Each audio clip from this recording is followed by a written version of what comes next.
1948 April 9 അതായത് Israel എന്ന പുതിയ രാഷ്ട്രം നിലവിൽ വരുന്നതിന് ഒരാഴ്ച മാത്രം മുമ്പ് പലസ്തീനിലെ ദേർ യാസിൻ എന്ന ഗ്രാമം വളഞ്ഞിട്ട് ആക്രമിക്കപ്പെട്ടു. പാറമട തൊഴിലാളികളും കല്ലുവെട്ടുകാരും മറ്റുമായി 700ഓളം പാവപ്പെട്ട പലസ്തീനികൾ കഴിഞ്ഞിരുന്ന ഒരു കൊച്ചു ഗ്രാമമായിരുന്നു ദേർ യാസിൻ.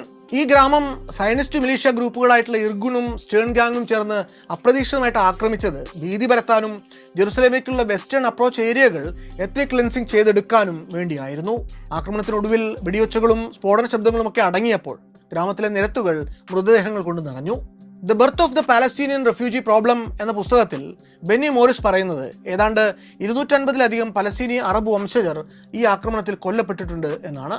സ്ത്രീകളെന്നോ കുട്ടികളെന്നോ മുതിർന്നവരെന്നോ ഉള്ള പരിഗണനകൾ ഇല്ലാതെയാണ് സയനിസ്റ്റ് ഭീകരവാദികൾ ആ ഗ്രാമത്തിൽ അന്ന് നരമേധം നടത്തിയത്. ഭൂരിഭാഗം പേരെയും ചുവരോട് ചേർത്ത് നിർത്തി സബ്മെഷീൻ കണ്ടുകൊണ്ട് വെടിവെച്ച് കൊന്നുകളഞ്ഞപ്പോൾ ചിലരെ മരത്തിൽ കെട്ടിയിട്ട് പച്ചയ്ക്ക് കത്തിക്കുകയായിരുന്നു. ആക്രമണ ഭീഷണികൾ നിലവിലുണ്ടായിരുന്നതുകൊണ്ട് ഹഗാനയുമായി ചർച്ചകൾ നടത്തി തങ്ങളെ ആക്രമിക്കരുതേ എന്നൊരു നോൺ അഗ്രഷൻ ഉടമ്പടി ഒപ്പിട്ടിരുന്നു ദേർ യാസിൻ നിവാസികൾ. പക്ഷെ ആ ഉടമ്പടി ഒന്നും അവർക്ക് സംരക്ഷണം നൽകാൻ പോകുന്നതായിരുന്നില്ല. ആ ഗ്രാമത്തിലെ 1/3 ജനങ്ങളും അന്ന് നിഷ്കരണം വധിക്കപ്പെട്ടു. ശേഷം അനാഥ പ്രേതങ്ങളെ പോലെ കൂട്ടക്കുഴിമാടങ്ങളിൽ അടക്കപ്പെട്ടു. അങ്ങനെ ഒരു കൂട്ടക്കൊലയെക്കുറിച്ചുള്ള വാർത്തകൾ പൊടിപ്പും തൊങ്ങലും വെച്ച് പ്രചരിച്ചതോടെ പലസ്തീനിലെ ഒട്ടുമിക്ക അറബ് ഗ്രാമങ്ങളും ഭീതിയിലാണ്ടു.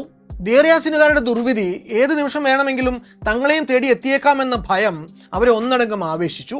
അതോടെ മിക്ക ഗ്രാമങ്ങളിൽ നിന്നും അറബ് വംശജർ കൂട്ടമായി ഒഴിഞ്ഞു പോകാൻ തുടങ്ങി.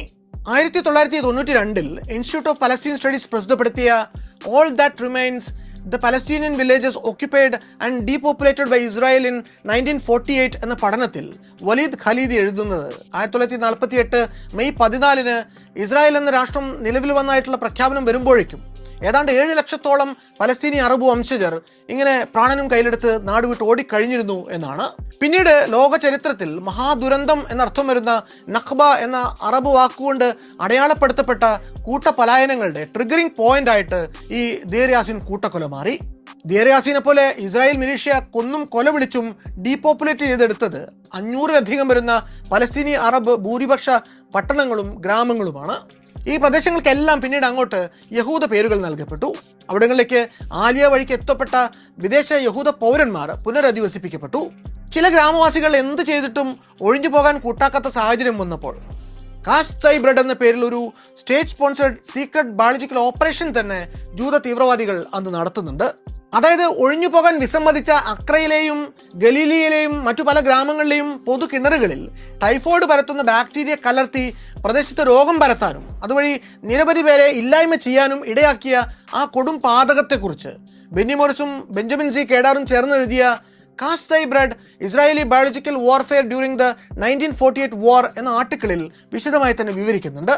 ബെൻ ഗൂരിയോൻ എന്ന ഇസ്രായേലിന്റെ ആദ്യത്തെ പ്രധാനമന്ത്രിയുടെ അറിവോടെയും സമ്മതത്തോടെയും കൂടി നടന്നതാണ് ഈ പാതകമെന്ന് ബെൻ ഗൂരിയോന്റെ തന്നെ ഡയറി എൻട്രികളെ കൂടി വ്യാഖ്യാനിച്ചുകൊണ്ടും ഈ ആർട്ടിക്കിൾ പറഞ്ഞു വെക്കുന്നുണ്ട്.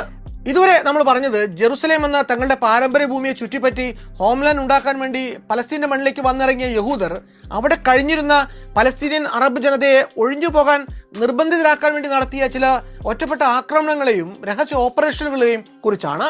ഇങ്ങനെയുള്ള ഇസ്രായേലി ഓപ്പറേഷനുകൾ കൊണ്ട് പലസ്തീൻ മേഖലയിൽ തുടർന്നുള്ള വർഷങ്ങളിൽ അവിടുത്തെ ലാൻഡ് ഓണർഷിപ്പിൽ, ഡെമോഗ്രാഫിക്സിൽ, രാഷ്ട്രീയത്തിലൊക്കെ ഉണ്ടായിട്ടുള്ള മാറ്റങ്ങൾ നമുക്ക് ആധികാരികമായ ചില മാപ്പുകളിലൂടെ ഒന്ന് വിശദമായി തന്നെ മനസ്സിലാക്കാൻ ശ്രമിക്കാം.